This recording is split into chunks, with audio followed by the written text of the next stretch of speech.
ABC Madina নূর TV. আপনি যদি আমার সমালোচনা করতে হয় যে হুজুর তো এইটা করে ওইটা করে এটা বলে ওটা বলে, তাহলে কমপক্ষে আপনি আমার সাথে মাঝখানে থাকতে হবে। আমাকে সামনে পিছনে ভিতরে বাইরে দেখার পরে আপনি সমালোচনা করবেন। লিখে দেওয়ার পরে কথাগুলো কি কষ্ট হচ্ছে? এই কথাগুলোই হলো ঈমান তাজা করার কথা। এটাই হলো মোবাইলের এই ইউটিউব মার্কা বক্তা এগুলো বাদ দিয়ে দেবে। আল্লাহ বলছেন ঈমান এনে যদি মুমিন হতে চাও আমার হাবিবের সাহাবাদের মতো ঈমান আনো, তাহলে তোমাদের ঈমানটা আমি আল্লাহ কবুল করে নিব। আল্লাহ ওলি হওয়ার এক নম্বর শর্ত চিন্তা করছেন? সাহাবায়ে কেরাম কি আল্লাহর ওলি ছিলেন না? কেমন? গাউস হলো আল্লাহ ওলিদের সর্বোচ্চ পর্যায়। গাউসে পাক রাদিয়াল্লাহু তাআলা আনহুকে একবার জিজ্ঞাসা করছে, সব গাউসের প্রধান যিনি, উনি দুই দিক থেকে আওলাদের রাসূল, মায়ের দিক থেকেও নবীজির ফেরারে রক্ত মোবারকের সাথে সম্পর্ক, পিতার দিক থেকেও সম্পর্ক। ওনাকে প্রশ্ন করা হয়েছে যে হুজুর সবচেয়ে একেবারে সর্বশেষ সাহাবী যিনি, ওনার মর্যাদা বেশি নাকি আপনার মর্যাদা বেশি? গাউসে পাক রাদিয়াল্লাহু তাআলা বলছেন, কি প্রশ্ন করলে তুমি? যেই সাহাবী একটা ঘোড়ার পিঠে চড়ে যুদ্ধ করছেন, ওই ঘোড়ার পায়ের ধুলার সমান ওজন, ধুলার সমান সম্মান আমি আব্দুল কাদের কাছে কি মনে করছেন? এই সাহাবীদের নিয়ে সমালোচনা করে বলেন আর ওয়াজ করছি বড় একটা ওয়াজ। দেখেন সময় যাচ্ছে অনেক। দ্বিতীয় যে শর্ত আল্লাহর ওলির দ্বিতীয় যে গুণটা থাকবে সেটা হলো তাকওয়াল্লাহি আযজা ওয়া জাল্লা। আল্লাহ তাআলার তাকওয়া মনের মাঝে সীসা ঢালা প্রাচীরের মতো থাকবে। সুবহানাল্লাহ। এখন যেটা আল্লাহর ওলি হইবে এটা কি মহিলাদেরকে নিয়ে মুরিদ বানায়, আবার সুরূপরেখা দেখে, আবার একত্রে থাকে, এটা কি সম্ভব? কারণ কার পরিচয়ের ভিতরে থাকবে তাকওয়া। ঠিক না বলেন? তাকওয়া মানে কি? ওয়াকিউন মানে হলো বেঁচে থাকা। বেঁচে থাকতে কিসের থেকে? পাপাচার, যত ধরনের খারাপ কাজ আছে খারাপ কাজ থেকে বেঁচে থাকার নামই হলো তাকওয়া। সুতরাং একজন হক্কানি আলেম, একজন মুমিনে কামেল, সে তাকওয়া পরিপন্থী কোনো কাজ করতে পারে না। যেই কাজে গুনাহ হয় সেই কাজ সে করতে পারে না। যদি করে তাহলে তার তাকওয়া নাই বুঝতে হবে, আর তাকওয়া নাই যেহেতু সে আল্লাহর ওলি হতে পারে না। সে মুমিন হতে পারে, তার ঈমান আছে, অন্যায় করতেছে, জাহান্নামে আগুনে পুড়ে সাজা কেটে এরপরে জান্নাতে যাবে, কিন্তু সে আল্লাহর ওলি না, বিনাকে সাথে চলে যাবে, এটা সম্ভব নয়। যদিও তার মুরিদ থাকতে পারে কোটি কোটি। ঠিক না বলে? তাহলে আল্লাহ তাআলার উপরে তাকওয়া স্থাপন করতে হবে। তাকওয়া যে লোকে স্থাপন করবে ওই লোকটা হবে একজন মুত্তাকি, ওই লোকটা হবে একজন আল্লাহর ওলি। আল্লাহ তাআলা বলেছেন ওয়াতাযাওয়াদু ফাইন্না খায়রাজ যাদি তাকওয়া। ওয়া বান্দারা তোমরা পরকালের পাথেয় অর্জন করো। আর পরকালের পাথেয় কোনটা? পরকালের পাথেয় হলো একমাত্র তাকওয়া। সুবহানাল্লাহ। পরকালে যার তাকওয়া থাকবে না তার কিচ্ছু থাকবে না। আমরা পারবো না ইনশাআল্লাহ? মনে করেন এখান থেকে বের হয়ে যাইতে সিঁড়িতে অথবা ফ্লোরে একটা কি সবচেয়ে দামি ফোন, আইফোন নাকি, 1 লাখ টাকার একটা ফোন পড়ে আছে। এখন এই তাকওয়ার ওয়াজটা শোনার পরে আপনার হাতটা ওই মোবাইলের দিকে যেতে পারবে না। একটু চিন্তা করেন আপনি পারবেন কিনা? যদিও আপনার পেটে ক্ষুধা, আপনার অনেক অভাব, এই অভাবের মাঝে, এই ক্ষুধার মাঝে ওই আইফোনটা আপনি চুরি করে নিতে পারবেন না। আইফোন তো নিয়ে বিক্রি করতে হবে, এরপরে টাকা পাবেন। মনে করেন 1000 টাকার একটা ভান্ডিল পড়ে আছে, 1 লক্ষ টাকার একটা ভান্ডিল। ওই ভান্ডিলটা আপনার পায়ে লাগছে, আপনি উষ্টা খাইছেন, কিন্তু ভান্ডিলটা আপনি সরাইতে পারবেন না। পারবেন? মুখে হাত দিয়ে চিন্তা করেন। যদি পারেন আল্লাহর কসম, এই আল্লাহর পরে আপনি আল্লাহর মেহমান, আপনার ভিতরে তাকওয়া। সুবহানাল্লাহ। এটা কি সম্ভব? সম্ভব। এটা যদি সম্ভব বলেন তাহলে আপনি তাকওয়াবান, তাহলে আর মরতে কোনো সমস্যা নেই, মরলেই জানি না, ঠিক না বলেন? এরপরে তৃতীয় যে গুণটা সেটা হলো তাআতুল্লাহি ওয়া রাসূলিহি, আল্লাহ আল্লাহর রাসূলের আনুগত্যতা পোষণ করা। আল্লাহ আল্লাহ রাসূলের বাহিরে কোথাও বান্দা যেতে পারবে না, তাতে সে যত সমস্যায় পড়ুক না কেন। যদি আল্লাহ আল্লাহ রাসূলের অনুসরণ প্রত্যেকটা জায়গায় করা যায়, তাহলে বোঝা যাবে যে বান্দার মাঝে ঈমান আছে, সে মুমিনে কামিল। সুবহানাল্লাহ। এখানে নবীজি আমার বলেছেন, ওয়া আলাইকুম বিসুন্নতি ওয়া মা সাহাবারা ওয়া মা উম্মতেরা, তোমাদের উপরে আবশ্যক হলো আমি নবীর সুন্নাতকে আঁকড়ে ধরা। সুবহানাল্লাহ। শুধু আমি নবীর সুন্নাত ধরলেই চলবে না, ওয়া সুন্নাতিল খুলাফাইর রাশিদিন আল মাহদিয়িন, আমার খোলাফায়ে রাশিদিনদের সুন্নাতকেও তোমাদের আঁকড়ে ধরতে হবে। সুবহানাল্লাহ। পারবো কি পারবো না? এখন খোলাফায়ে রাশিদিনের মধ্যে তো মদ খাওয়া আছে, আমি মদ খেয়ে নিতে পারি, এটা কি বিশ্বাস করা যাবে? খোলাফায়ে রাশিদিন, আল্লাহ রাসূল বলেন মাহদিয়িন, তারা হিদায়াতপ্রাপ্ত, হিদায়াতপ্রাপ্ত। আমাদের এই গুণ অর্জন করতে হবে ইনশাআল্লাহ, ঠিক না বলেন? আল্লাহর ওলি হওয়ার জন্য চতুর্থ যে শর্তটা সেটা হলো আল হুব্বু ফিল্লাহি ওয়াল বুগদু ফিল্লাহ, এই জমিনে কাউকে ভালোবাসা আল্লাহর জন্য আর কাউকে ঘৃণা করা আল্লাহর জন্য। আপনি কাউকে ভালোবাসবেন সেটাও হতে হবে আল্লাহর জন্য, আর কাউকে ঘৃণা করবেন এটাও হবে আল্লাহর জন্য। এই কারণে আল্লাহর ওলিদেরকে জুলুম করলেও তাদেরকে ক্ষমা করে দেন। আল্লাহর ওলিদেরকে জুলুম করতেছে, জুলুম, এরপরে তাকে ক্ষমা করে, খালি ক্ষমা করে, ক্ষমা করে। কেন? সে আমাকে জুলুম করে, এখন আমি যদি তার উপরে রেগে যাই, এই রাগটা তো আল্লাহর জন্য হলো না, এটা তো আমার নফসের জন্য হলো, ঠিক না বলেন?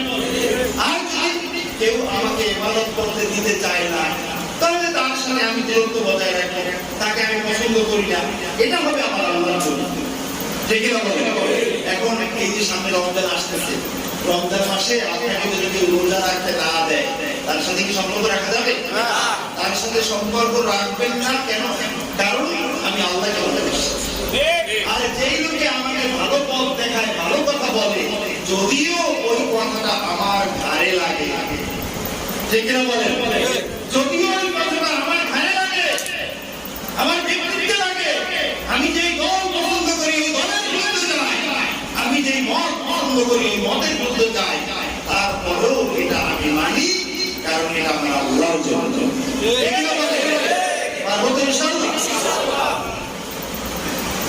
এই অভ্যাসটা যদি থাকতো, গোটা দুনিয়ায় প্রথম বিশ্বযুদ্ধ হতো না, দ্বিতীয় বিশ্বযুদ্ধ হতো না, তৃতীয় বিশ্বযুদ্ধের আশঙ্কাও আমরা করতাম না, ঠিক না বলেন?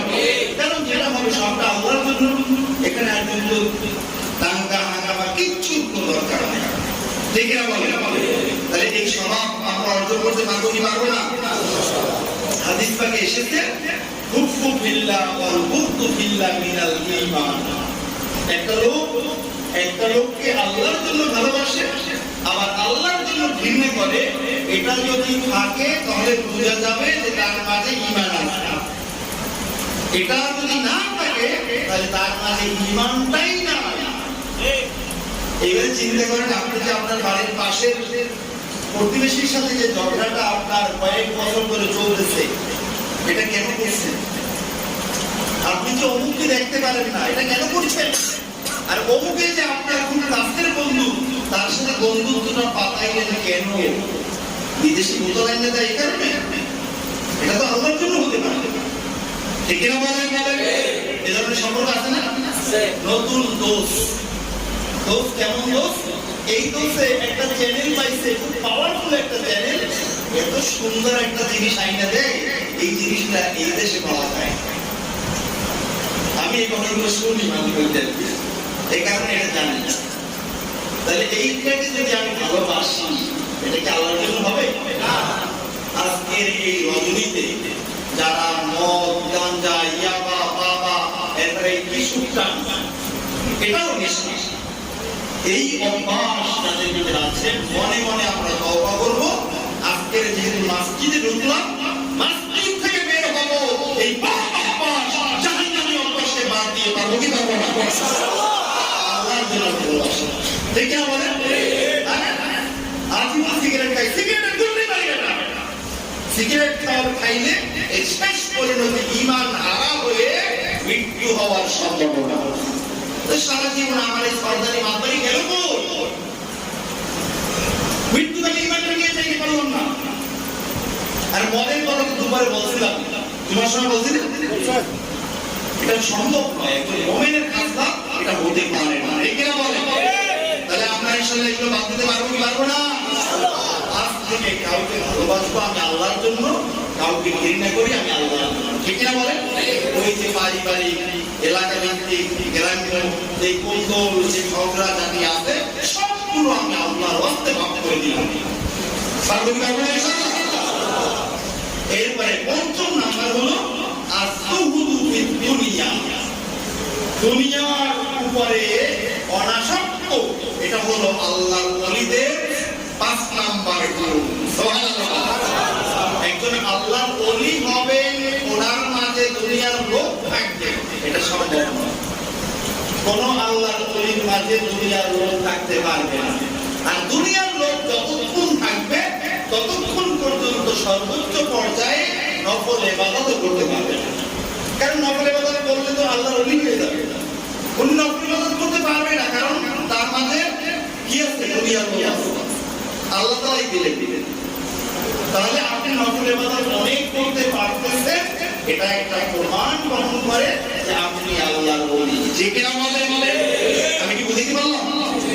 দেখেন মুসলিম শরীফের হাদিস 1547 নম্বর হাদিস, আল্লাহ রাসূল বলেন ইয়াহরুমু ইবনু আদম ওয়া তাশিক্কু মিনহু ইসনাতান। বনি আদম জন্ম হওয়ার পরে ধীরে ধীরে বনি আদম বুড়া হতে থাকে, কিন্তু বনি আদমের মাঝে দুইটি জিনিস খুব যৌবনকাল ফিরে পেতে থাকে। একটা হলো আল হিরসু আলাল মাল, সম্পদের লোভ, সম্পদের লোভ। এরপরে বলে হিরসু আলাল মউত, বেঁচে থাকার লোভ। আরো বাঁচবো, মরতে চায় না, মরার থেকে ভয় করে, সহজে পর্দা করতে চায় না। পর্দা করে কারা? পর্দা হলো সেখানে পীড়া। আপনার যখনই করোনা ভাইরাস আসছে পর্দা তো করছে, আপনারা মস্ত করছে, বেডিনে করছে, বেটা ঠিক আছে বলেন? তাহলে পর্দা করবে কেন? তোমরা তো বলো এগুলো সেখানে মরতে চায় না। আর মরতে চায় না এর মানে হলো সে দুনিয়াদার, ঠিক না বলে? আল্লাহ রাসূল বলেন এই মরতে না চাওয়াটা এবং হলো সম্পদের লোভ, এই দুইটা জিনিস ক্রমান্বয়ে যৌবনকাল, যৌবনতার রূপে, যৌবনতার গুণে গুণান্বিত হতে থাকে, কিন্তু বান্দা ধীরে ধীরে কিন্তু কবরের দিকে যায় না, পুরা হয়ে যায়। এই আমার মাদ্রাসায় একটা লোক রিটায়ার্ড করতেছে, একেবারে পুরা। জিজ্ঞেস করছে রিটায়ার্ড করে কি করবে? রিটায়ার্ডের পরে একটা কিছু করার খেয়াল আছে। আমার শুনে এত হাসি আসলো, রিটায়ার্ডের পর একটা কিছু করার খেয়াল আছে, এত যেটা করছে এটা কিছু। আরে পুরো কথা বেটা দাঁত নড়ে, সব দাঁড়িয়ে সব সাদা হয়ে গেছে, এখনো একটা কিছু করার খেয়াল আছে। তাহলে আশাটা কি বড় হইতেছে না? সে যাচ্ছে কবরে, তার আশাটা কি বড় হচ্ছে। এই আশা রাখা পারবো তো ইনশাআল্লাহ। এইগুলো কাদের খাসলা? আল্লাহর ওলিদের। কাদের বলেন? আল্লাহর ওলি। এরপরে দেখেন 6 নাম্বার হলো আদামুল মুলুকি ফিল ইবাদা, ইবাদতের ক্ষেত্রে অতিরঞ্জিত করা যাবে না, এটা আল্লাহর ওলিদের খাসলা। সুবহানাল্লাহ। কেউ আছে এখন কথা বললে তো আসলে কষ্ট পাইছে, তারপরে সত্য কথা না বললে তো হয় না, ঠিক না বলে?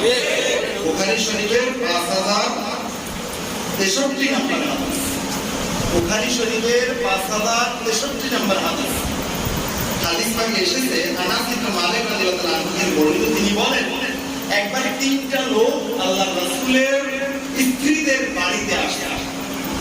আয়েশা বলতেছে ইয়াসআলুনা আন ইবাদাতিন নবী, নবীজির ইবাদতের ব্যাপারে জানতে চাইছে। বলতে আমাদের আপনি তো আল্লাহর রাসূলের স্ত্রী, আপনি আমাদের মা, বলেন কোন ইবাদত কিভাবে করতেন, তখন নবীজি ফালাম্মা উখবিরা কান্নাহুম তাকাল্লুহা, হাদিসের ভাষ্যটা দেখেন, যখনই আম্মা জান নবীজির ইবাদতের ব্যাপারে পূর্ণ বিস্তারিত বর্ণনাটা দিলেন, ওই আগস্ট 3 ব্যক্তি নবীজির ইবাদতটাকে একেবারে সংক্ষিপ্ত বা ছোট্ট কিছু মনে করলেন, যে আল্লাহর রাসূল উনি এত কম ইবাদত করে, এটা কেমন কথা? নাউজুবিল্লাহ বলুন না। এখন এটা মনে করে কি বলতেন দেখেন, ফাকালু আইনা নাহনু মিনান নাবিয়্যি ওয়া গুফিরা লাহু মা তাকাদ্দামা মিন যামবিহি ওয়া মা তাআক্খার। আচ্ছা যাক, আল্লাহর রাসূলকে নিয়ে কথা বলার দরকার নাই, উনি কম করুক বেশি করুক, ওনাকে তো আল্লাহ আগে পরে সবগুলা মাফ করে দিয়েছে।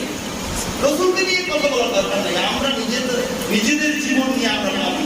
এটা বলতেছে ওই তিনজনে কি নিজেদের জীবন নিয়ে ভাবতেছে দেখেন, আম্মা আনা ফাকাল আহাদুম আম্মা আনা ফাইন্নী উসাল্লি লাইলা আওয়া।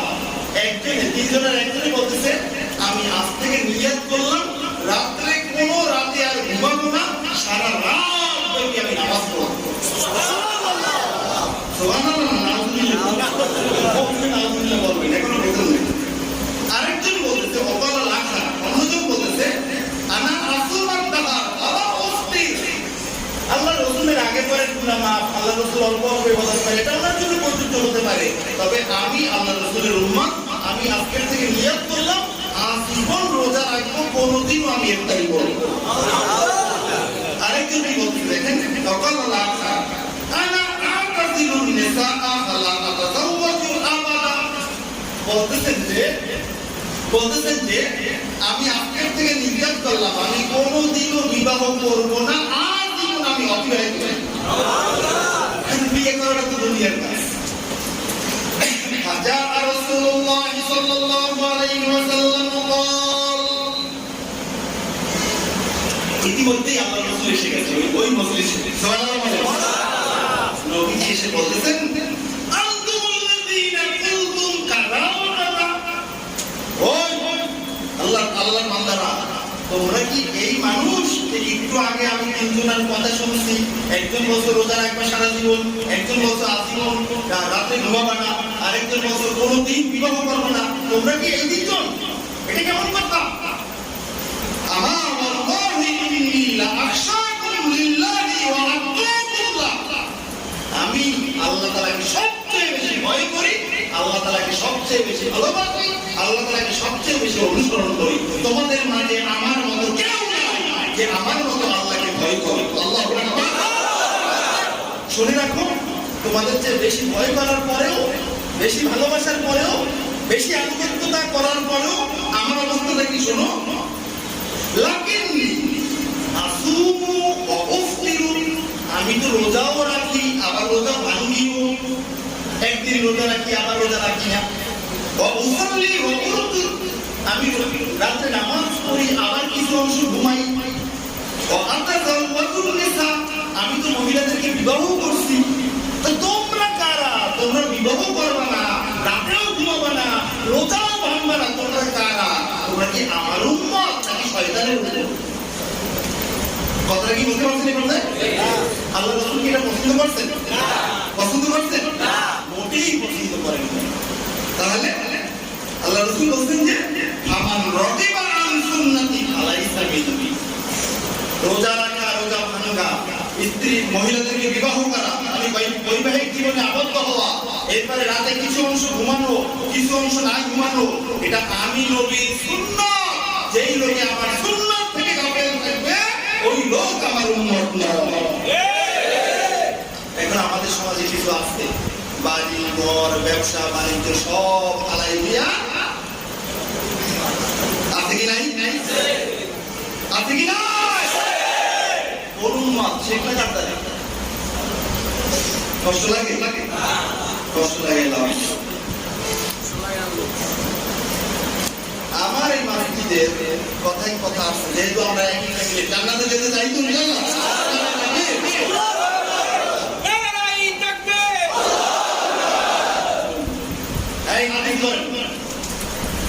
জান্নাতে যেতে চাই তো ইনশাআল্লাহ। কোরআন হাদিস মেনে আল্লাহ আল্লাহ রাসূলকে ভালোবেসে যারা জান্নাতে যেতে চায় তারা হাত নামায়। বলতেন না কথা? কোরআন হাদিস মেনে আল্লাহ আল্লাহ রাসূলকে ভালোবেসে যারা জান্নাতে যেতে চায় তারা হাত নামাও। আর এর বাহিরে অন্য কোনো পথ মত অবলম্বন করে যারা জান্নাতে যেতে চায় তাদের জন্য আজকের এই ওয়াজ নয়। এখানে বলেন কোরআন হাদিসের কথা বললে কিছু লাগবে, কিছু চলবে, কিছু পড়বে, এটা হতেই পারে। আর হাদিস তো আসছে আল উলামা আতিবাউ লিল উম্মাহ, উলামায়ে হক এই উম্মতের ডাক্তার। সুবহানাল্লাহ বলেন। আমার বাবু এখন বড় হয়ে গেছে, এখন বাবু নাই। যখন ছোট ছিল ছোটকালে ডাক্তারের কাছে নিয়ে একটা সুই দেওয়াইছে, সুই বলতে ইঞ্জেকশন। এটা দেওয়ার পরে ওই আর কখনো ডাক্তারের কাছে যাবো না, অমুক ডাক্তার সে খুব খারাপ, তার কাছে গেলেই সে নিয়ে তার কাছে আর যাবে। এখন এই বাবু মার্কা মুসলমান আমাদের সমাজে কিন্তু অভাব নাই। হুজুরের কাছে যাই ওটা বেদাত, ওটা কি বলে না, সব মিথ্যা কথা বলে বলে কি বলে না। এই বাবু মার্কা মুসলমান হইয়া জান্নাত ঢুকবে না। কোরআন হাদিস এটাকে সহজ উদাহরণ দিলে বলা যায় কোরআন সুন্নাহ একটা রেল লাইনের মতো। আচ্ছা, রেল লাইন যখন যাইতে থাকে এই ঢাকা থেকে যে রেল লাইন চিটাগাং যায়, মাঝখানে সব জায়গায় রেল লাইনের চওড়া হলো মনে করেন 2 হাত, মাঝখানে কোথাও 3 হাত, কোথাও 6 হাত, কোথাও 1 হাত, এমনটা কি আছে নাকি? এখান থেকে 2 হাত শুরু হইলে চট্টগ্রামে গিয়ে শেষ হয় 2 হাত। মনে রাখবেন কোরআন সুন্নাহ এটা দুইটা লাইন। আপনি যদি মনে করেন কোথাও বাড়ছে কোথাও কমছে, লাইনে সমস্যা আছে, এই লাইনে ট্রেন চলবে না, আর মানে এই লাইনে চললে জান্নাত ঢুকবে না। কথাগুলো কি বুঝে আসে? তাহলে আল্লাহ রাসূলের অভ্যাস, আল্লাহ রাসূল যেই পদ্ধতিতে জীবন যাপন করতেন এই পদ্ধতিটাই হলো আল্লাহর ওলিদের পদ্ধতি। ঠিক না বলেন? এই মাত্র যে হাদিসটার যে উদাহরণ দিলাম, যে কথাগুলো বললাম, বুঝে আসতে ইনশাআল্লাহ ভাঙতে হবে না তো? বেশি ভাঙলে বেগুন বেশি দিলে কি হয়? অল্প একটু চাইবে খাইলে মজাই আছে। ঠিক না বলেন? আল্লাহ যাদেরকে তাওফিক দেন আল্লাহ তাদেরকে সুযোগ দিয়ে দেন। ঠিক না বলেন? দেখেন এরপরে 7 নাম্বার যে বৈশিষ্ট্য আল্লাহর ওলিদের, এটা হলো আল মারিফাতুস সহিহা বিউমুরিদ দ্বীন। সুবহানাল্লাহ। আল্লাহর ওলি যেটা দ্বীন শরিয়ত বোঝে, সেটা দ্বীন শরিয়ত বোঝে না, আল্লাহর ওলি হয়ে গেছে এমন আল্লাহর ওলি খুঁজে পাওয়া যায় না। যদিও মাদ্রাসায় কোনোদিন পড়ে নাই, আল্লাহর ওলি হয়েছে আমল করতে করতে করতে করতে তার মাঝে এমন তাকওয়া তৈরি হয় সে কখনো অপকর্মের দিকে হাঁটে না। ঠিক না বলেন? এই কারণে শর্তটা আছে। দেখেন আল মারিফাতুস সহিহা, পরিপূর্ণ পরিচিতি লাভ করা কোন ব্যাপারে? বিউমুরিদ দ্বীন, ইসলামের কার্যক্রমের ব্যাপারে। আপনি জানবেনই না, আমল করবেন কেমন? আর আমল না করলে আল্লাহর ওলি হবেন কিভাবে? তার মানে আল্লাহর ওলি যেটা সেই কোরআন হাদিস বুঝতে হবে। নোয়াখালীতে আমি একটা মাহফিলে গিয়েছিলাম, ওখানে গিয়ে শুনলাম যাকে কেন্দ্র করে ওই মাহফিলটা হয় উনি একজন ডাক্তার, জেনারেল শিক্ষিত। তো ওনার কাছে ওনার বিভিন্ন কারামত শোনার পরে কয়েকজন আলেম ওনার কাছে চলে গেছে। আমি কিন্তু গরম পানি খাই, আপনারা রাগ করেন না? রাগ করেন না? অবস্থা দেখছি না, এখন খাইতে যাই গরম পানিটা না হই। তো এখন ওনার কাছে আইসা কয়েকজন আলেম বেশ কয়েকটা মাসআলা নিয়ে আসছে, কঠিন কঠিন মাসআলা। এগুলো জিজ্ঞেস করতে আসছে, হুজুর আপনি নাকি অনেক কিছু জানেন, তো পারলে এই জবাব দেন তো, এগুলো কোথায় কোথায় আছে? এখন হুজুর কয় আমি তো আসলে আলেম না, আমি কেমন এটা জবাব দিই? না আমি পারি না, বলেন। কয় মাওলানা সাহেব আপনি আসছেন তো আপনার অমুক তাকে একটা ট্রাঙ্ক আছে না, এই ট্রাঙ্কের মাঝে অমুক একটা কিতাব আছে, এই কিতাবের এত নম্বর পৃষ্ঠায় এই মাসালাটা। সুবহানাল্লাহ। বুঝতে আসুন না? যে লোকে জবাব দিচ্ছে এই লোক জেনারেল, তার বাড়িও কোনোদিন চেনে না, যায়ও নাই, বলছে আপনার বাড়িতে ট্রাঙ্ক আছে আগে যুগের আলেম বহস করতে যাইতেন ট্রাঙ্কের মাঝে কিতাব লইয়া, এখন না পিকআপ লইয়া যায় কিতাবাদি কতগুলো লইয়া, কিন্তু আগের যুগে আলেম এক জায়গায় থেকে এক জায়গায় যাইতো কাপড়ের গাঁটটির মাঝে কিতাব নিয়ে ট্রাঙ্কের মাঝে কিতাব রেখে তালা মেরে দিত। কারণ কিতাব চুরি হওয়া মানে আলেম বন্ধু হয়ে যাওয়া, ঠিক না? এখন এই কিতাব বলছে যে তোমার অমুক ট্রাঙ্কের মাঝে এই কিতাবটা আছে, এই কিতাবের অমুক পৃষ্ঠায় আছে। এখন ওই আলেম সাজাতে লেগে পড়েছে যে দেখি তো আছে কিনা, বাসায় গিয়ে দেখে গিয়ে দেখে ঠিকই অমুক জায়গায় এই কিতাবটা আছে, এই কিতাবের এত নম্বর পৃষ্ঠায় ঠিকই এই মামলাটা আছে। ওনাকে গিয়ে একদিন জিজ্ঞেস করছে, নোয়াখালী করতে সেটা ভেড়া আমি এটা কেমনি করলেন, এইটা মামলা অমুক থেকে আছে, আমি তো এই কিতাব কোনোদিন পড়েনও নাই, এই বন্ধু বিষয়ে বাড়িতেও যান নাই, আমি এটা কেমনি করলেন? সেটা কই কি ও আমি এটা কেমনি করলাম, আমার যখন ধরছে আমি তো তখন আল্লাহ রাসূলের দিকে খেয়াল গেলাম, আল্লাহ রাসূল আমাকে যেটা বলে দিয়েছে আমি সেটা বলে দিয়েছি, আমি আর বাকি কিছু জানি না। আল্লাহর বান্দা, তাহলে দ্বীন ইসলাম যতটুকু জানেন প্রয়োজন যখন হয় বাকিটাও জানেন, বিশ্বাস হয়? ওই আমাদের বাড়ির পাশে দাদার দেশের মানুষ এই ১৫০ বছর আগের মানুষ, উনি বলছেন আল্লাহ রাসূল আমাকে কোরআন কারীম পড়াইছে, আল্লাহ রাসূলের কাছে আমি কোরআন তেলাওয়াত শিখছি। এখন তো তোমরা বড় নবী পড়ে ঠিক মরে সেই গলে গেছে, আকিদা প্রথমে আসছে আল্লাহ নবী হইতে আকিদা লাগবে 34 বার কপাল বাবা বেদাত করে নাই, উনি রওজা মুবারকে যায় এত বড় কথা জান রাসূলের ভক্ত হবে তার কাছে যায়। এই কারণে আল্লাহর ওলি হওয়ার সর্বপ্রথম শর্তটাই হলো আল ঈমানুল কামিল ওয়া সিহহাতু ইতিকাদিহি। সুবহানাল্লাহ। তোমরা প্রত্যেকে মুফাসসির হইয়া পৃথিবীতে তাফসীর শিক্ষা দেয় এক নাম্বার কিতাব আল ইতকান ফি উলুমিল কুরআন। আপনি মুফাসসির হতে হলে এই কিতাব পড়তেই হবে, এই কিতাব পড়ার বাইরে আপনি মুফাসসির হতেই পারবেন না। এই কিতাবের মাঝে মুফাসসির হওয়ার শর্ত সারাই লেখা আছে, প্রায় 17টার মতো শর্ত আছে। এই শর্তগুলো যদি কোনো ব্যক্তির মাঝে পাওয়া যায় ওই লোকটা হবে মুফাসসির। সর্বপ্রথম শর্তটা কি জানেন নাকি? সিহহাতু ইতিকাদিহি, যেটা মুফাসসির হবে কোরআনের তাফসীর করবে, কোরআনের তাফসীর পড়বে, কোরআনের তাফসীর মানুষকে বুঝাবে, ওটার আকীদাটা ভালো হতে হবে। প্রথম শর্ত আকীদা খারাপ ও ওয়াজ করব ওয়াজ না, ওটা জাহান্নামের পথ। তাহলে আমি বারবার বলছি শেষ জামানা আকীদা নষ্ট হয়ে যাবে, আপনার আমল বরবাদ হয়ে যাবে, আপনি আল্লাহর ওলি হতে পারবেন না। আজকে আমরা সবাই আল্লাহর ওলি হতে চাই, ঠিক কি না বলেন? তাহলে এই শর্তগুলো মনে রাখতে পারবেন তো ইনশাআল্লাহ? তাহলে দ্বীন ইসলামের পরিপূর্ণতা জানতে হবে। মোল্লারা জানছে, কোনটাই বাঁচছে, আমি জানিও না বাঁচিও নাই, কি হাসি। আর বলে কি যে জানছে উনি আমল না পারলে ওনারই না দিন, আমার কিছু আমি তো জানি না, আমল করি না, কোনো অপরাধ নাই। আর একটা হাদিসে আছে তোমাকে হাসরের ময়দানে দুইটা জিজ্ঞেস করবে, একটা প্রশ্ন আমল করো নাই কেন, বলবে আমি তো জানি না। তখন দ্বিতীয় প্রশ্ন কেন জানো না, প্রশ্ন পাইটা। আর যে জানছে বলবে জানতে যে আমল করো নাই, প্রশ্ন লেখে। তাহলে জানতে হবে, ঠিক না বলেন? এই যে আলোচনাটা করতেছি আপনারা কি এখন কোন আমল করতেছেন? কোন আমল করতেছেন?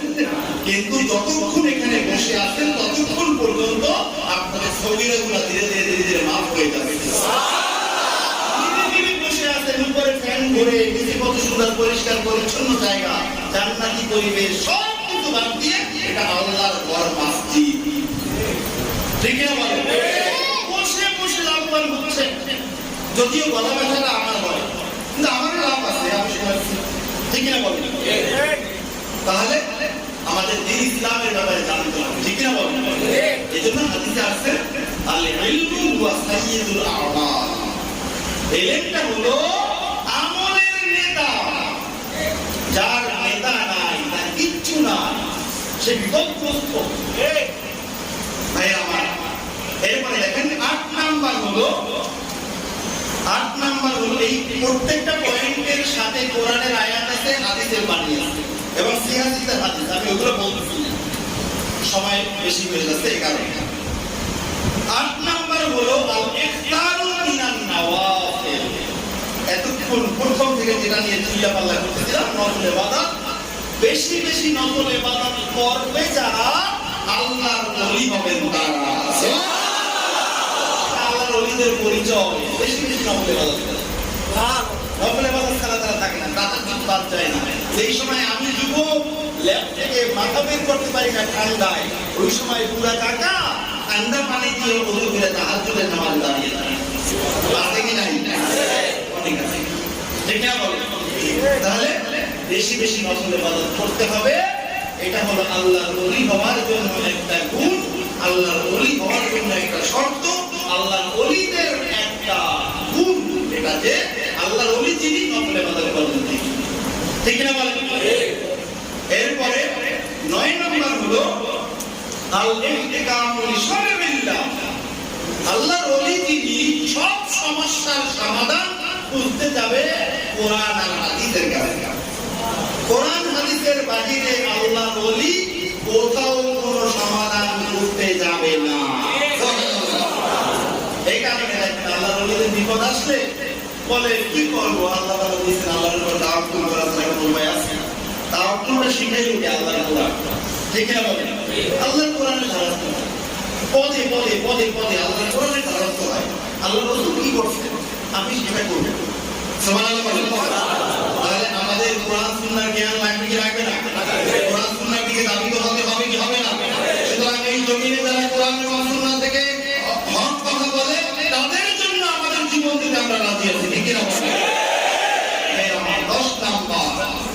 10 নাম্বার হলো একটা ইজমালি কথা, আম কথা, আল আখলাকুল হাসান, উত্তম চরিত্র অর্জন করতে হবে। উত্তম চরিত্র অর্জন করতে হবে যদি আপনি আল্লাহর ওলি হতে চান। এখানে 9 নাম্বার পর্যন্ত যেগুলো বলা আছে এগুলো মৌলিক। এর বাহিরে আরো অনেক আছে। শেষ নাম্বার মানে 10 নাম্বারে ওই বাহিরের গুলোকে শামিল করে একবারে খতম করে দিয়েছে যে উত্তম চরিত্র অর্জন করতে হবে। আর উত্তম চরিত্র কোথায় আছে? কোরআনে যা আছে, হাদিসে যা আছে, আল্লাহর রাসূলের সুন্নাতে যা আছে, এগুলাই হলো উত্তম চরিত্র। ঠিক কিনা বলেন? এর বাহিরে কোনো চরিত্র নেই যদি মুসলমান হয়ে থাকে। ঠিক কিনা বলেন? এখানে কয়েকটা বলা আছে, যেমন আসসালামু মিন আমরাদিল কুলুব। উত্তম চরিত্র যে আপনি অর্জন করবেন, উত্তম চরিত্রটা মানেটা কি? মানেটা হলো আপনার অন্তঃকরণকে সকল ধরনের খারাপ রোগ ব্যাধি থেকে সেফ রাখতে হবে। কি? যেমন আল হাসাদি ওয়াল রিয়াই ওয়াল কিবরিয়া, অহংকার করা, গীবাত করা, রিয়া করা, হিংসা করা, বিদ্বেষ পোষণ করা, এগুলো সব থাকে কোথায়? মনে। কোথায় থাকে? মনে। এই মনটাকে এগুলো থেকে ফ্রেশ করতে হবে। আপনি ভালো চরিত্র অর্জন করতে হবে, এগুলো মন থেকে বাদ দিতে হবে। এরপরে কি? আল্লাহর পথে দান, এটা হলো একটা উন্নত চরিত্র। এই চরিত্র অর্জন করতে হবে। পকেটে টাকা আছে, বিধারে আসলেই বলে কি বান্তি নেই। আরে বেটা কয় টাকা বড় লোক হইলে তোমার কাছে বান্তি নাই? সবাই কি বলতো বান্তি নেই বলে? তুমি কি জানো না আল্লাহ তাআলা বলছেন তোমার পকেটের টাকার মাঝে গরিবদের অধিকার আছে। এই কারণে আমি যে বইটা লিখেছি ওই বইটা এখনো প্রিন্ট হয় নাই, আসতেছে। একটা বকিলের আত্মকাহিনী এখানে দেওয়া আছে এবং যেই কিতাব থেকে আমি লিখছি ওই কিতাবের মাঝে এরকম দেওয়া আছে, বকিল আল্লাহর কাছে এত বড় খারাপ। একটা বকিল আসাধ্য দরজার বকিল, খানায় কাবার গেট যদি তার জন্য খুলে দেওয়া হয়, খানায় কাবার মাঝখানে বসে নফল ইবাদত করতে করতে করতে করতে চোখের পানি ঝরাইতে খানায় কাবার বাহিরে তার চোখের পানি চলে গেছে। খানায় কাবার বাহিরে এই উত্তপ্ত মরুভূমি, এখানে এই পানি পাওয়ার পরে ঘাস হইছে, এই ঘাস খাইয়া অন্যান্য পশু পাখি জীবিত থাকে, এরপরেও আল্লাহ ওই বকিলটাকে মাফ করবেন। কতবার করে চিন্তা করছেন? একটু চিন্তা করছেন কতবার করে? এটা কি সম্ভব? সম্ভব না। মানে বকিলকে আল্লাহ মাফ করবেন, তাহলে বকিল করবো না, যথাসম্ভব সুযোগ সুবিধা মতো অসহায়কে দান করবো। যারা খুব হীন সমাজে তাদেরকে সহযোগিতা করবে, পারবে না ইনশাআল্লাহ। এরপরে হলো আল হিরসু আলাল ইলম, আল্লাহর ওলি যে হবে সে বেশি বেশি জানতে চাইবে। আমি জানবো কেন, আমি আমল করবো। আমি তো জানতাম না, আগে জানলে তো আরো আগে আমল করতাম, অনেক লাভবান হতাম, এমন কথা থাকবে আল্লাহর ওলি, ঠিক না বলে? এরপরে আর ওয়াইয়াতু কিমাতুল্লাহ, এটা খুব সুন্দর একটা সময় সময়কে আপনার নিয়ন্ত্রণ করতে হবে। মানুষ বেশিরভাগই বিকালবেলা করতে পারে, কই যাও ভাই, ভাই কোনো কাজ নাই, ভালো লাগে না, সময় কাটে না, বাইরে করতে যায়। মুসলমানের নাকি সময় কাটে না, মুসলমান নাকি সময় কাটানোর জন্য তাস খেলে, মুসলমান নাকি সময় কাটানোর জন্য দাবার দোকান দিয়ে বসে। এটা কোন মুসলমান? এই মুসলমান নিজেই শয়তানের দাবার গুলি, ঠিক না বলে? তোমার মতো মুসলমানের জন্য জান্নাত নয়। আল্লাহর ওলি হতে হলে সময় নিয়ন্ত্রণ করতে। যুবকেরা গ্রাম খেলে সময় কাটায়, রোজা নাই যায়, সারাদিন গ্রাম খেলে। আপনারা এরকম হাসপাতাল নতুন আছে, দোকানে একটা দিয়ে 5-7টা কোট নিয়ে এটা ভাড়া দেয়, এটা আর ওর আর কোনো আয়ের সোর্স নাই। এই গ্রামের ভুটি ভাড়া দিয়া এটা দিয়ে তার আয় নাই। তাহলে এই অপকর্ম করা যাবে না, ঠিক না বলো? কথাগুলো আজকে তো লাগতেছে মনে হয় আপনাদের, নাকি?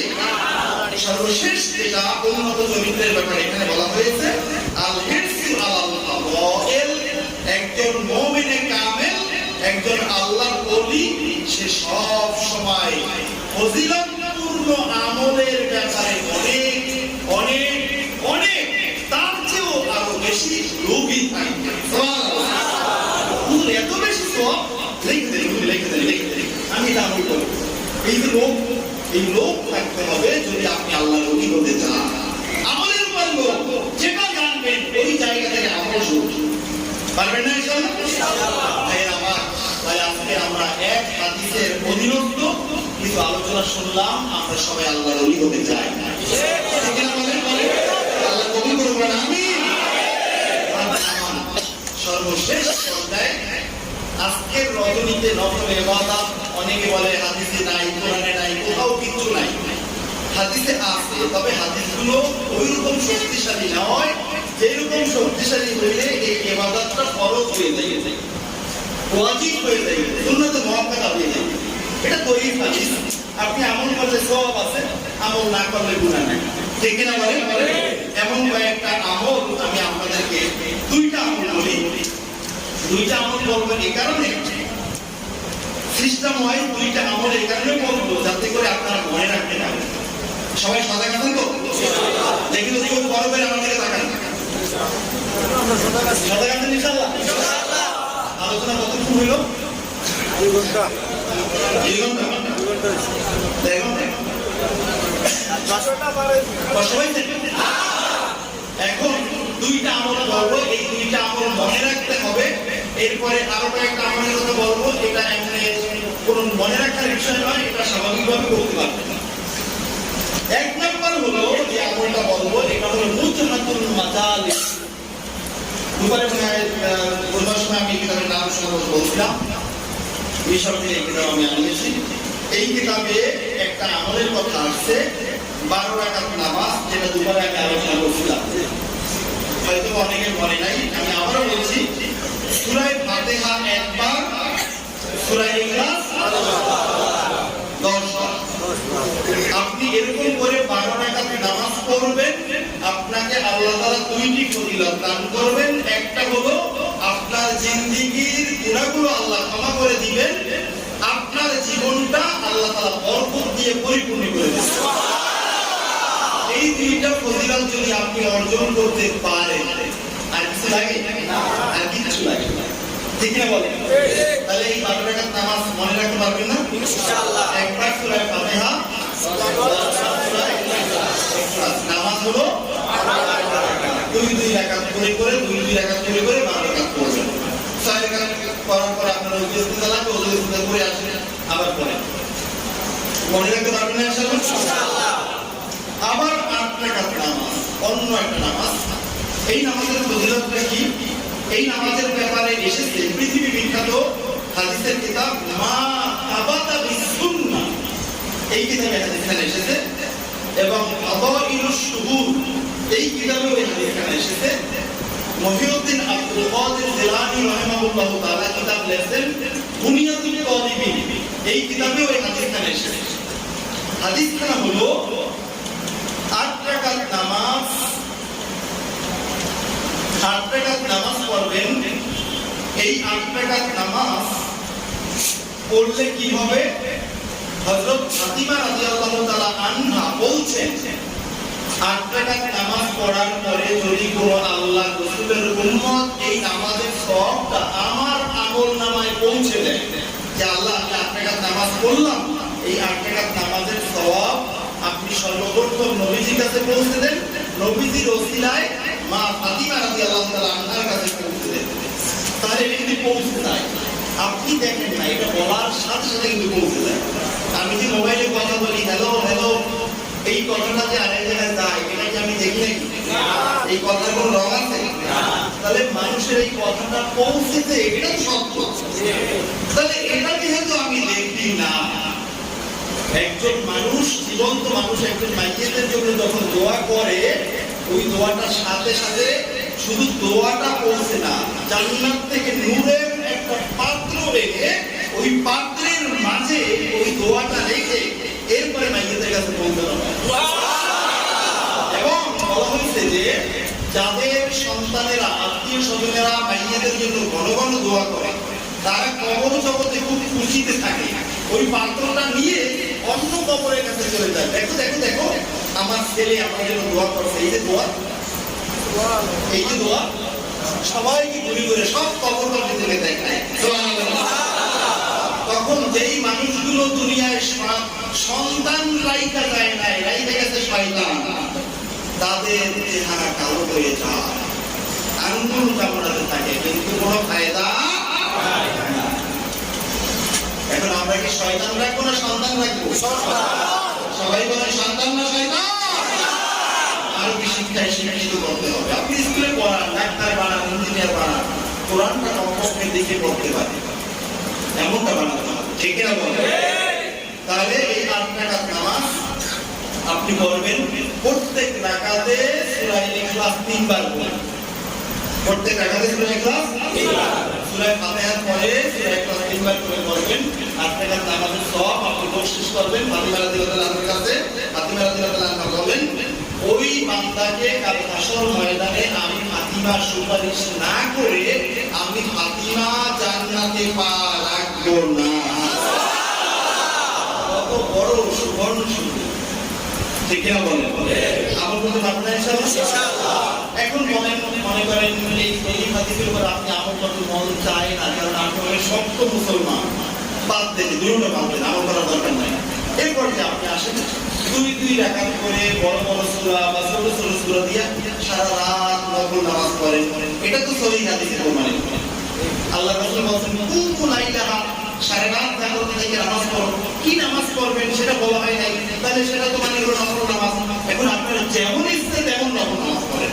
আর কোনো ঝগড়া আছে? কোনো ঝগড়াঝাটি আছে?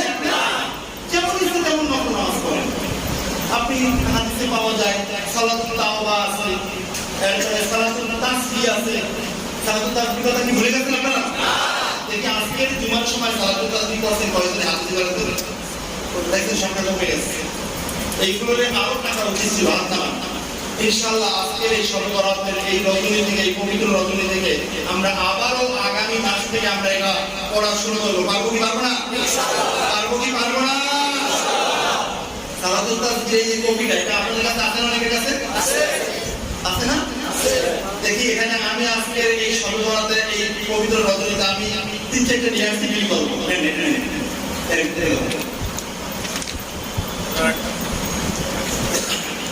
নাই আপনার কাছে নাই?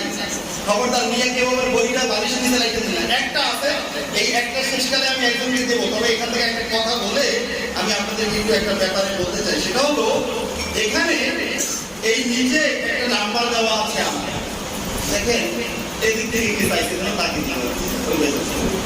আপনি পাইবেন কপি আছে মদের সাথে অনেক কপি আছে, এটা 10,000-এর উপরে কপি করা হয়েছে, কপি আছে, লাগবে নিতে পারেন। এখানে সালাতুত তাসবিহ নামাজ 4 রাকাত নামাজ, কয় রাকাত বলেন? 4 রাকাত নামাজ। একটা দোয়া পড়তে হয়, সুবহানাল্লাহি আলহামদুলিল্লাহি ওয়া লা ইলাহা ইল্লাল্লাহু আল্লাহু আকবার। এই দোয়াটা পড়তে হয় কোন জায়গায় 15 বার, কোন জায়গায় 10 বার। 15 বার পড়তে হয় সূরা ফাতিহা পড়ার পূর্বে, সানা পড়ার পরে। সূরা ফাতিহার পূর্বে, সানা পড়ার পরে। তো সানা তো পড়ি আমরা প্রথম রাকাতে সানা পড়ার পরে, আর বাকি অন্য 3 রাকাতে আমরা সূরা ফাতিহার আগে পড়ি। কয়বার? 15 বার। কয়বার বলেন? 15 বার ওই দোয়াটা পড়ব। এরপরে সূরা ফাতিহা এবং অন্য সূরা পড়ার পরে রুকুতে যাওয়ার আগে 10 বার ওই দোয়াটা পড়তে হবে। এরপরে 10 বার পড়ার পরে আপনি রুকুতে যাবেন, রুকুর তাসবিহ শেষ করে রুকুতে থাকা অবস্থায় 10 বার। রুকু থেকে উঠতে পারবেন না, রুকুতে থাকা অবস্থায় 10 বার। রুকু থেকে আপনি উঠলেন, সামিআল্লাহু লিমান হামিদা রব্বানা লাকাল হামদ, এই দাঁড়ানো হাত ঝুলানো অবস্থায় আবার 10 বার। এরপরে প্রথম সাজদায় গিয়ে সাজদার তাসবিহ 3 বার শেষ করার পরে সাজদায় থাকা অবস্থায় 10 বার। 10 বার পড়ার পরে আপনি উঠলেন, বসলেন, এই বসা অবস্থায় 2 সাজদার মাঝখানে আবার 10 বার। এরপরে দ্বিতীয় সাজদায় যাবেন, দ্বিতীয় সাজদার তাসবিহ শেষ করার পরে ওই জায়গায় আবার 10 বার। এই মোট 7 জায়গায় 75 বার, আর 4 75 মিলে 300 বার। এটাকে বলা হয় সালাতুত তাসবিহ। এই তাসবিহের নামাজ, এই নামাজ যারা পড়বে তাদের ফজিলত কি? আল্লাহ সুবহানাহু ওয়া তাআলা তার জীবনের আগের পরের পুরাতন নতুন ইচ্ছাকৃত অনিচ্ছাকৃত সগীরা কবিরা গোপন প্রকাশ্য এই 10 প্রকারের গুনাহগুলো আল্লাহ ক্ষমা করে দিবেন। আর আপনি হিসাব দিলেন, আপনি যত বড় অঙ্কে পাকা হন না কেন, এই 10 প্রকারের বাইরে একটা সগীরা গুনাহ করা আপনার সম্ভব। আলহামদুলিল্লাহ বলুন না, সবগুলো আল্লাহ মাফ করে দেবেন। তবে ওই পরের হক এটা মাফ হবে না, এটা তার কাছে গিয়ে মাফ চাই হবে। ঠিক না বলেন? এই দুবারে যে বিষয়গুলো বলছিলাম, ওই বিষয়গুলো যারটা তার সাথে সম্পৃক্ত, ওই ছাড়া অন্য যে গুণাগুলো সব আল্লাহ মাফ করে দেবেন। তাহলে যেই লোকটা প্রত্যেক মাসে এই আমলটা করে, এই লোকটা তো নিষ্পাপ থাকে। ঠিক না বলেন? আমরা যেখানে চালু করলাম প্রত্যেক ইংরেজি মাসের 3য় জুমার দিনে, জুমার নামাজের আগে 12টা থেকে 12:30 পর্যন্ত, শীত গ্রীষ্ম সবসময় আমলটা চলে। তাহলে এই আমলটা কি আমরা করতে পারবো না? আমি বলছিলাম বন্ধুরা আমার, আপনারা সবাই আমার বন্ধু, যেহেতু এখানে যুবক মানুষ বেশি, সবাই আমার বন্ধু। বন্ধু তো বন্ধুকে হাতিয়ে দেয়। এখন আমি যদি আপনাদের সবাইকে 2 টাকা করেও দিতে চাই, 2 টাকা দিয়ে একটা চকলেটও পাবেন না, ওটা নিয়ে ফালাই দেবেন। টাকার পরিবর্তে আমি যদি আল্লাহ রাসূলের একখানা হাদিস আপনাদের কাছে সহজ করে, এমন হাদিয়া, এটা যদি আপনি মনে প্রাণে কবুল করতেই পারেন, কাল হাসর ময়দানে হাসি দিতে দিতে, আপনি যেহেতু আমার বন্ধু, তাই আমিও তো আপনার বন্ধু। ঠিক না বলেন? আমি আপনার বন্ধু না? হাসরের ময়দানে আপনি আমাকে খুঁজে খুঁজে আমার সাথে মোসাফা করতে আসবেন। আসেন, আপনি যে হাদিয়া দিচ্ছেন তা দেখেন হাদিয়া খেলা কি। ঠিক না বলেন? ইনশাআল্লাহ ওই সময় হাসি দিতে চান না? পরকালে হাসতে চান কি চান না? তাহলে এই আমলটা, এই হাদিয়াটা ফালাই দিয়ে, কপি লাগে নিতে পারবেন, কপি নিয়ে ফালাই দিলেন। এবং এই একটা কপি আপনি প্রতিষ্ঠা করে 20 কপি 100 কপি আপনার এলাকার মসজিদের ইমাম সাহেবকে বুঝিয়ে যদি দিতে পারেন, তাহলে তো আপনারও ব্যবসা শুরু, বিনা কষ্টে ব্যবসা। ঠিক না বলেন? বিনা কষ্টের ব্যবসা। যত মানুষ এই আমলটা করবে আপনার কথায় উদ্বুদ্ধ হয়ে, সবার সওয়াবটা আপনি পাবেন, তবে তাদেরকে মোটেও কম দেওয়া হবে না সওয়াবটা, তাদের সওয়াব ঠিক থাকবে। আল্লাহ তাআলা এত দয়াশীল। তাহলে আমরা করতে পারবো না ইনশাআল্লাহ? এখন এখানে একটা সমস্যা আছে, আমাকে এই যে নিচে নাম্বারটা দেওয়া আছে, এই নাম্বারে অনেক জায়গায় ফোন করে আমাকে অনেক গালিগালাজ করা হয়েছে, অনেক গালিগালাজ করা হয়েছে। তার কারণ হলো একটা, এখানে একটা কথা আমি লিখছি, প্রথম বৈঠকে তাশাহুদের সাথে দরুদ শরীফ পাঠ করা উত্তম, এরপর আল্লাহু আকবার বলে দাঁড়িয়ে বাকি 2 রাকাত নামাজ শেষ করতে হবে। প্রথম বৈঠকে আমরা তাশাহুদ করি না, এই তাশাহুদের পরে দরুদ শরীফ পড়া উত্তম। কিন্তু আমরা যে জোহরের 4 রাকাত সুন্নাত করি, জোহরের 4 রাকাত ফরজ করি, ওখানে কি প্রথম বৈঠকের পরে আমরা তাশাহুদের পরে কি দরুদ শরীফ করি কিনা? করি না। তাহলে এখানে পড়তে বললাম, এটা একটু নতুন হইল না? এই নতুন হওয়ার কারণে বিভিন্ন জায়গা থেকে আমি বলি, ভাই আপনি কি বলছেন? আমি মুফতি অমুক বলছি, আপনি কই পেয়েছেন? দরুদ শরীফ পড়তে হবে, আপনি না জানেন না? দরুদ শরীফ পড়লে সাউসেদা লাগে। আমি বলি, ভাই আমি এটা জানি, আমি একটা মাদ্রাসার মুহাদ্দিস এবং আমি পাশ করার পরের দিন থেকে মুহাদ্দিস, আল্লাহ শুকরিয়া। যেই দিন কামেলে ভাইবা দিয়েছি তার পরের দিন থেকে আমি কামেলে গিয়ে পড়া শুরু করছি। কামেল বলে মাস্টার্সের সর্বোচ্চ ক্লাস আমি জানি ভাই, কিন্তু আমি ওখানে নিজের থেকে দেই না, এটা একার কিতাবে আছে। কোন কিতাবে আছে বলেন বলেন? কোন আরেকজনের কাছে ধরে দিয়ে চলে গেছে, আরেকজনের বলবো কার কাছে? আমি সে কারণে আজকে আমি আমার ফোনে ওই পৃষ্ঠাটা ছবিটা নিয়ে আসছি। আমি কি বলবো আপনাদেরকে দরুদ শরীফ কোন জায়গায় পড়া যাবে, কোন জায়গায় পড়া যাবে না, আমি বলবো ইনশাআল্লাহ। মনে রাখবেন এক কথা, কারণ হলো আপনারাই নিয়ে এক এলাকায় দিবেন, দেওয়ার পরে বলবে যে এই যে দরুদ শরীফ পড়তে বলছে এটা তো হলো বেদাত, এটা তো বৈধ নয়, এটা কই পাইলা, এটা পড়লে তো নামাজ হাসিল হয়ে যাবে, সাউসুদা লাগবে, এই ধরনের কথা বলবে। হ্যাঁ সাউসুদা লাগে, এটাও আমাদের ইমাম আযম রাহিমাহুল্লাহ তাআলার ফতোয়া।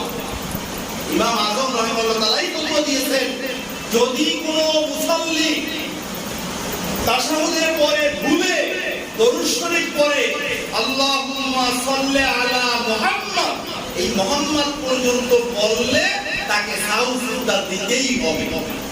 ইমাম আযম রাদিয়াল্লাহু তাআলা আনহু এই ফতোয়া দেওয়ার পরে অন্য মুফতিরা সবাই চলে আসে, হুজুর দরুদ শরীফ পড়া একটা ভালো কাজ এবং নামাজের ভিতরে আমরা এটা পড়িও, তো এখানে বললে মুহাম্মদ পর্যন্ত বললেই সাউসুদা লাগবে, এই ফতোয়া আপনি কেমনে দিলেন?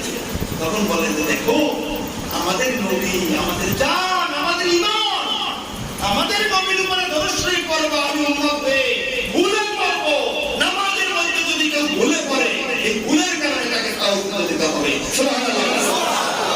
নবীর মর্যাদা, নবীকে ইজ্জত কিভাবে দিতে হবে, তখন সবাই মাইনে দিচ্ছে, হ্যাঁ এটা দিতে হবে। কিন্তু আমি বললাম এখানে সাউসুদা দিতে হবে না, বরং দরুদ শরীফ পড়া উত্তম। কেন বললাম? 1 নাম্বার দলিল হলো আদ-দুররুল মুখতার ওয়া হাশিয়াতুল ইবনে আবিদিন, যেটাকে বলা হয় রদ্দুল মুখতার। এই কিতাবের দ্বিতীয় খণ্ড 16 নাম্বার ছাপা, দ্বিতীয় খণ্ড 16 নাম্বার ছাপায় কি বলতে দেখেন, যারা আরবি বোঝেন আমি এবারটা বলি তারপর অর্থ করব। ওয়ালা ইউসাল্লা আলান নবী সাল্লাল্লাহু আলাইহি ওয়াসাল্লাম বিল ফারাদাতিল উলা বিল আরবা'a ক্বাবলা আয-যুহরি ওয়াল জুমআ ওয়া বা'দাহা ওয়ালা সাল্লা নাসিয়ান ফাআলাইহি আস-সাহু ওয়া ফিল বাওয়াকি মিন যাওয়াতিল আরবা'i ইউসাল্লি আলান নবী সাল্লাল্লাহু আলাইহি ওয়াসাল্লাম। সুবহানাল্লাহ। একটু খেয়াল করে শুনেন আপনারা, বলা হচ্ছে ওয়ালা ইউসাল্লা আলান নবী সাল্লাল্লাহু আলাইহি ওয়াসাল্লাম বিল ফারাদাতিল উলা, 4 রাকাত বিশিষ্ট নামাজের প্রথম বৈঠকে তাশাহুদের পরে দরুদ শরীফ পড়বে না। কোন কোন 4 রাকাত নামাজে? ক্বাবলা যুহুর, যুহুরের আগে যে 4 রাকাত সুন্নাত, যুহুরের আগে যে 4 রাকাত সুন্নাত, ওয়াল জুমআ, জুমার আগে 4 রাকাত সুন্নাত, জুমার পরে 4 রাকাত সুন্নাত। এই নামাজের মাঝে প্রথম বৈঠকের পরে দরুদ শরীফ পড়বে না। ওয়ালাউ সাল্লা নাসিয়ান, এই যে নামাজ যুহরের আগে 4 রাকাত, জুমার আগে 4 রাকাত, পরে 4 রাকাত, যদি কেউ ভুলে দরুদ শরীফ পড়ে ফেলে আর তাই পরে প্রথম বৈঠকে, তাহলে আলাইহি সাহু, তার জন্য সাহু সাজদা দাওয়া। কথাটা কি বুঝতে পারছেন? এরপরে কি লাগছে দেখেন, অফিল বাওয়াকি, এই উপরে উল্লেখিত নামাজ ছাড়া বাকি যত 4 রাকাত বিশিষ্ট নামাজ আছে। উপরে উল্লেখিত মানে কি? জোহরের আগে 4 রাকাত, আর জুমার আগে 4 রাকাত, জুমার পরে 4 রাকাত, আর ফরজ নামাজ তো এর সাথে আছেই। এছাড়া যত 4 রাকাত বিশিষ্ট নামাজ আছে সবগুলার মাঝে ইউসাল্লা আলান নবী সাল্লাল্লাহু আলাইহি ওয়াসাল্লাম, আমার নূর নবীর উপরে দরুদ শরীফ পড়তে হবে। সুবহানাল্লাহ। তাহলে তো কবর কিতাব আছে কি নাই? আছে। এখন ইবনে আমির কি আমার মত হতি? আমার মত মৌলবী? আপনি ইবনে আমির রাহিমাহুল্লাহর জীবনী পড়ে দেখেন, উনি কোন মাপের আলেম ছিলেন, ওনার কিতাবে এই কথা আছে। এরপরে আরেকটা কিতাব কুররাতু আইনিল আখিয়ারি লিল মুক্তাদি রাদ্দিল মুহতার আলা রাদ্দিল মুখতার, এই কিতাবের 7ম পৃষ্ঠা 7ম খণ্ড 321 নাম্বার সাফায় খুব সুন্দর করে বলা হয়েছে, ওয়াহতারাজা বিহি আনিল রুবাইয়াতিল মুস্তাহাবাতি ওয়ান নওয়াফিল ফাইন্নাহু ইউসাল্লি আলা নবী সাল্লাল্লাহু আলাইহি ওয়াসাল্লাম বিল ফারাদাতিল উলা সুম্মা ইয়াকরাউ দুআ আল ইস্তিফতাহ। বলা হয়েছে যে দরুদ শরীফ পড়তে হবে জোহরের 4 রাকাত আগে এবং জুমার আগে 4 রাকাত, জুমার পরে 4 রাকাত, এগুলো ছাড়া বাকি সব নামাজকে আলাদা করা হয়েছে যে এখানে প্রথম বৈঠকের পরে দরুদ শরীফ পড়তে হবে। সুবহানাল্লাহ। তাহলে দরুদ শরীফ আছে কি নাই?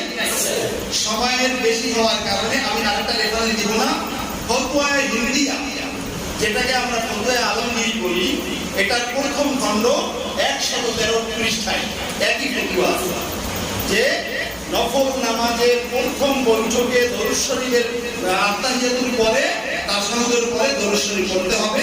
এটা পড়লে সওয়াব আছে। সুবহানাল্লাহ। তাহলে দরুদ শরীফ পড়ব কি পড়ব না? পড়ব কি পড়ব না? দরুদ শরীফের কথা কিতাবে আছে কি নাই? আছে।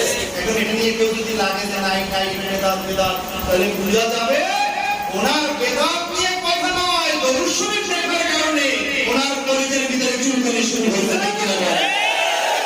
আর যারা এই প্রশ্নগুলো করে তাদের প্রশ্নের কাইফিয়তে, প্রশ্নের ধরনেই আমি বুঝি যে উনি কোন টাইপের মুফতি আর কোন টাইপের মৌলবী। প্রশ্নটার ধরনটাই বোঝা যায়। আল্লাহ সুবহানাহু ওয়া তাআলা এই জাতিকে হেফাজত করুন না। আমিন।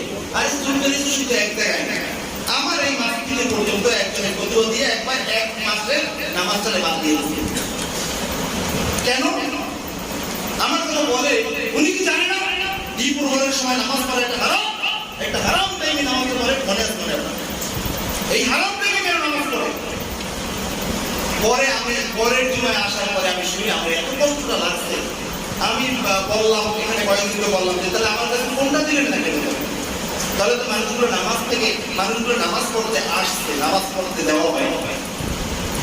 আল্লাহ এই জাতিকে হেদায়েতে কামেলা দান করবেন। আমিন। আমরা তাদেরকে জাহান্নামে পাঠানো গ্রহণ করতে চাই না, তাদেরকে নিয়ে জান্নাতে যেতে চাই। ঠিক কি না বলেন? আমি একটা মাসালা এখানে দিলাম, এটা হারাম, এই হারামটা আমি চালু করে আমি গিয়ে নোয়াখালী ঘুমাই আর দুধ চা খাইতেছি ওখানে বসে। এর পরবর্তীতে এক জুমায় আমি এসে জুমার দিনে দ্বিপ্রহরের সময় যে কোনো নফল নামাজ পড়া যায় এই মর্মে পুরো আলোচনা আমি করেছি।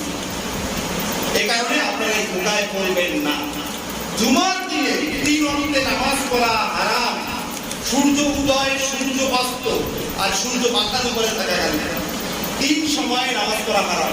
ঠিক না বলেন? মাকরুহ বলি আমরা, মাকরুহ তাহারিম। এখন শুধুমাত্র জুমার দিনের